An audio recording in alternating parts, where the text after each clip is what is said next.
History is a vast, unforgiving ocean. Its currents pull some names to the surface, holding them aloft for centuries. Caesar, Alexander, Genghis Khan. These are the names etched into the memory of the world. Their stories told and retold until they become legends, more myth than man. But for every name that shines, countless others sink into the silent depths, lost to time. They are the rulers of great empires, the architects of profound change, whose legacies now lie buried beneath layers of dust and neglect. Their statues are broken, their palaces are ruins, and their chronicles are unread scrolls crumbling in forgotten archives. Their stories are whispers on the wind, faint echoes from a world that has moved on, leaving them behind in the shadows. These are not the tales of minor chieftains or fleeting warlords. They are the sagas of emperors who commanded vast territories, who built cities that touched the sky, and who nurtured cultures that blossomed with extraordinary creativity. Their decisions shaped the destinies of millions, sending ripples across continents and through generations. Yet, the grand narrative of history, often written by the victors or simplified for convenience, has passed them by. We will now journey into the shadows to meet these ghosts of power. These are Asia's lost emperors, rulers whose names may no longer command instant recognition, but whose reigns were pivotal moments in the continent's history. Their stories are not simple tales of triumph or failure. They are intensely human dramas, filled with passion, brilliance, and tragic flaws. These were men who dreamed of immortality, who sought to build utopias, or who struggled to hold their vast domains together against overwhelming odds. They were artists, visionaries, and reluctant rulers, each leaving an indelible, if now faded, mark upon the world they inhabited. Their obscurity is not a reflection of their insignificance, but rather a testament to the capricious nature of historical memory. This exploration is not merely an academic exercise in dusting off old records. It is an attempt to restore color and depth to a history that is too often painted in broad, monochrome strokes. By focusing on the personal, we can begin to understand the immense pressures and unique opportunities that define their lives. To understand the emperor is to understand the empire, to see it not as a faceless entity on a map, but as a living, breathing society shaped by the will and character of a single individual. In the annals of China, few rulers present as tragic a paradox as Emperor Huizong of the Song dynasty. He ascended the dragon throne in the year 1100, not as a warrior or a statesman, but as a man with the soul of a poet and the eye of a painter. His world was not one of military strategy or political maneuvering. It was a world of delicate brushstrokes, of the perfect shade of glaze on a ceramic bowl, and of the elegant flow of characters in a line of calligraphy. He was, by all accounts, a genius, not of governance but of art. His personal talents were immense, and he possessed a refined aesthetic sensibility that was unmatched in his time. Huizong's personality was one of supreme refinement and artistic passion. He was far more comfortable in the tranquil gardens of his palace or in his imperial art academy than he was in the formal throne room. He saw beauty in everything, from the flight of a crane to the shape of a weathered rock. His reign was defined by this pursuit of aesthetic perfection. He surrounded himself with poets, painters, and scholars, turning his court into the most sophisticated cultural center on earth. He spent fortunes acquiring ancient bronzes and jades, amassing a collection of art so vast and magnificent that it became a legend in itself. His contributions to Chinese culture were profound and enduring. He developed his own unique style of calligraphy, known as the slender gold script, which is celebrated for its delicate, almost ethereal beauty. He established the Imperial Painting Academy, which attracted the finest artists from across the empire and set the standards for artistic excellence for generations to come. The court of Emperor Huizong was less a center of political power and more a grand, living work of art. Imagine a place where the most important state affairs were not military campaigns, but the acquisition of a rare piece of Rouware ceramic, its subtle blue-green glaze mimicking the color of the sky after rain. The emperor himself would lead discussions on the proper way to paint bamboo or the philosophical meaning behind a particular brushstroke. Ministers and officials were often chosen not for their administrative skills or strategic acumen, but for their ability to write beautiful poetry or their knowledge of ancient artifacts.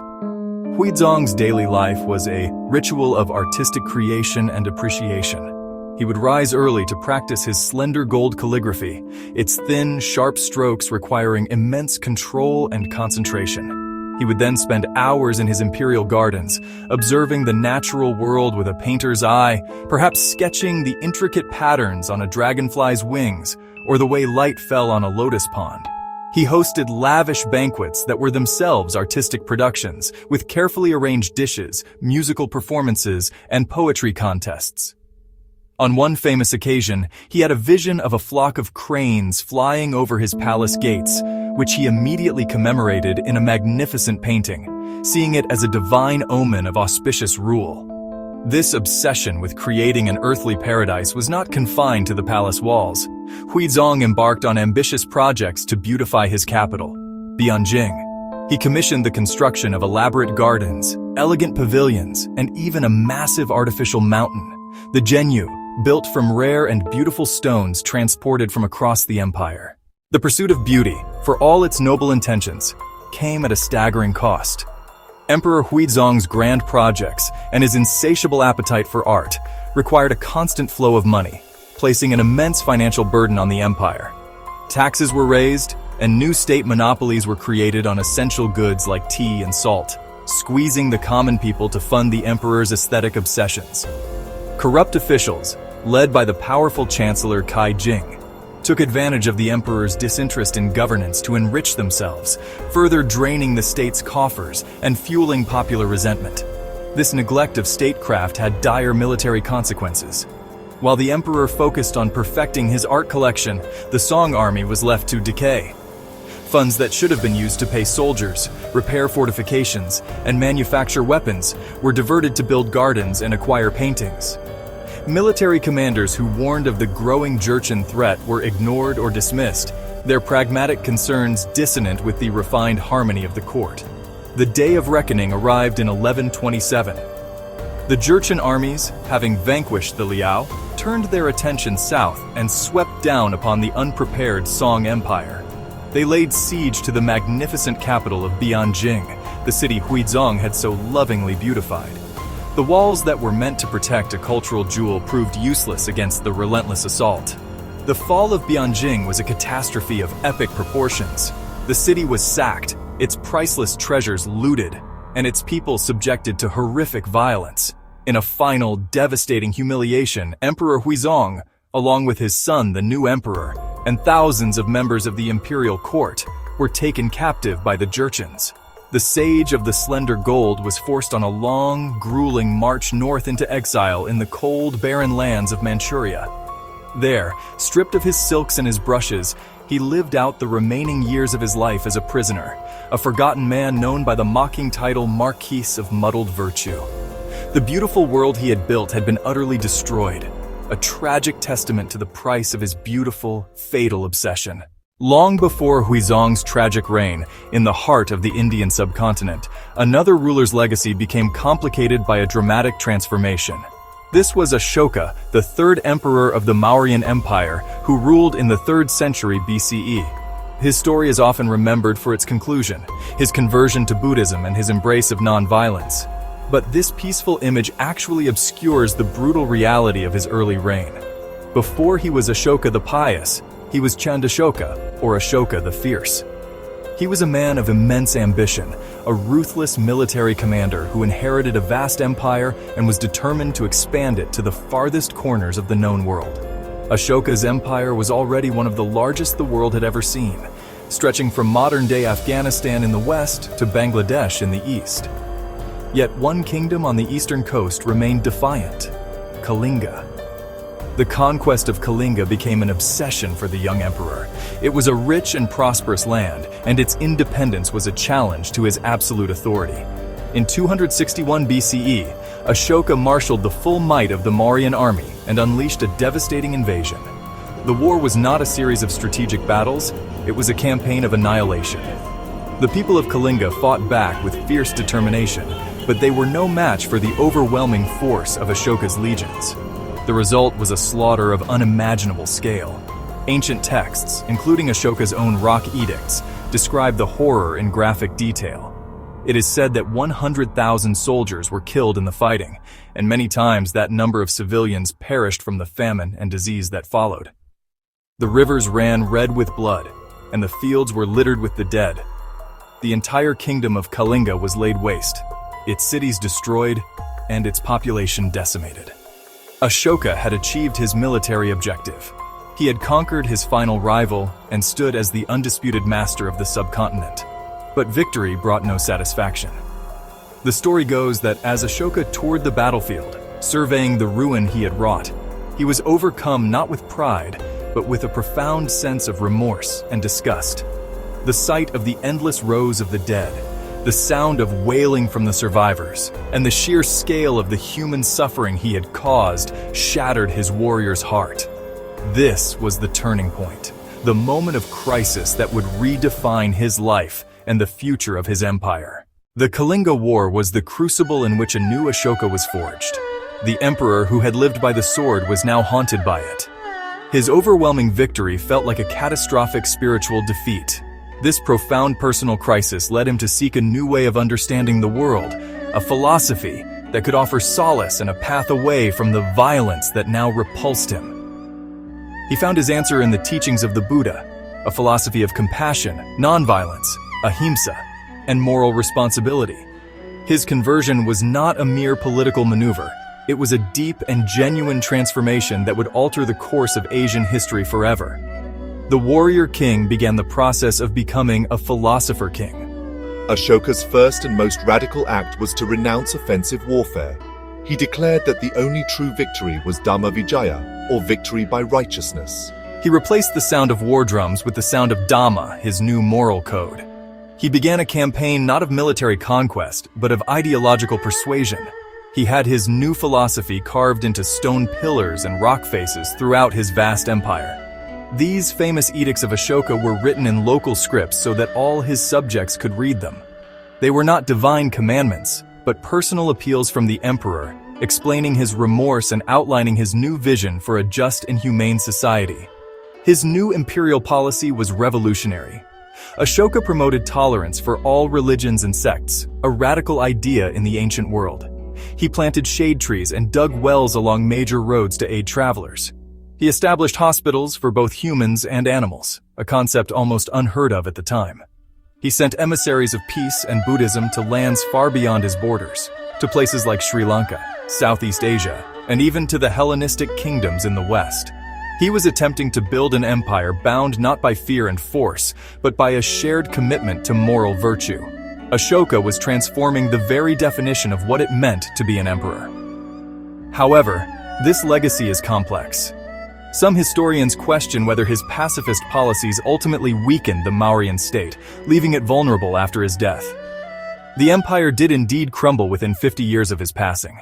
Further west in the turbulent world of 13th century India, the story of another forgotten ruler unfolds.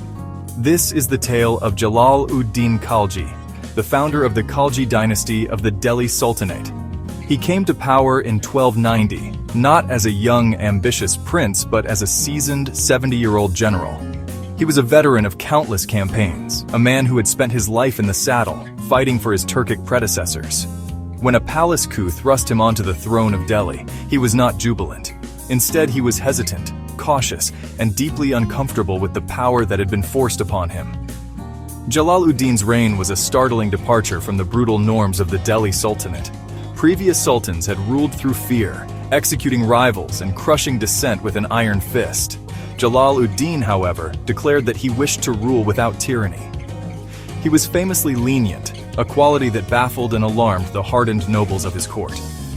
When a group of powerful lords plotted to overthrow him, he had them brought before him, not for execution, but for a lecture. He shamed them for their disloyalty, warned them of the consequences, and then pardoned them, even sharing a drink with them. This policy of clemency extended even to external enemies. When the Sultanate faced a massive Mongol invasion, Jalal-ud-Din's army successfully repelled them. But instead of slaughtering the captured Mongol soldiers, as was the custom, he treated them with kindness. He offered them a choice: return to their homeland or convert to Islam and settle in India. Several thousand chose to stay, and a new suburb of Delhi called Mughalpura was built for them. This act was unheard of. His nobles argued that such mercy was weakness, that it would only invite further aggression. But Jalal-ud-Din held firm, convinced that he could not build a stable kingdom on a foundation of perpetual violence. Ultimately, his kindness was his undoing. The person who saw his mercy not as a strength but as a fatal flaw was his own nephew and son-in-law, the ambitious and utterly ruthless Alauddin Khalji. While Jalal-ud-Din ruled with a gentle hand in Delhi, Alauddin was carving out a brutal fiefdom for himself in the provinces, amassing vast wealth through plunder. In 1296, Alauddin lured the trusting old sultan into a trap. Under the guise of presenting the spoils of a recent campaign, he arranged a meeting with his uncle. As the affectionate Jalal-ud-Din embraced his nephew, Alauddin gave a signal, and his assassins struck the emperor down. The Reluctant Sultan's reign of mercy was over, and a new era of unparalleled ruthlessness under Alauddin was about to begin. The stories of these lost emperors, Huizong the artist, Ashoka the convert, and Jalal-ud-Din the merciful, are more than just historical curiosities. They are vital chapters in the grand, complex narrative of Asia and, by extension, the world. Forgetting them is not just an oversight. It is a choice to accept a simpler, less truthful version of the past. It is a choice to believe that history is only shaped by the conquerors and the tyrants, by the men who left behind empires of stone and bone. These forgotten rulers challenge that narrow view. They show us that power has many faces, and that legacies can be measured in brushstrokes and moral codes, not just in territory gained. Their lives reveal the profound and often tragic interplay between personal character and historical destiny. Huizong's refined soul created a pinnacle of Chinese art, but left his empire defenseless. Ashoka's journey from brutal conqueror to enlightened ruler demonstrates humanity's capacity for profound change, but also raises difficult questions about the sustainability of a pacifist empire in a violent world. Jalal-ud-Din's brief, compassionate reign serves as a stark reminder that in the brutal Game of Thrones, virtue can be a fatal vulnerability. Remembering these emperors helps us understand the true diversity of Asia's past. The continent's history is not a monolithic story of rising and falling dynasties. It is a rich tapestry woven from countless different threads, of philosophical inquiry in India, of aesthetic obsession in China, of political intrigue in the sultanates of Delhi. These rulers, in their successes and their failures, contributed to the cultural and intellectual DNA of their nations in ways that are still felt today. Huizong's aesthetic standards still influence Chinese art. Ashoka's Wheel of Dhamma sits at the center of India's national flag. Their echoes linger, even if their names are not widely known.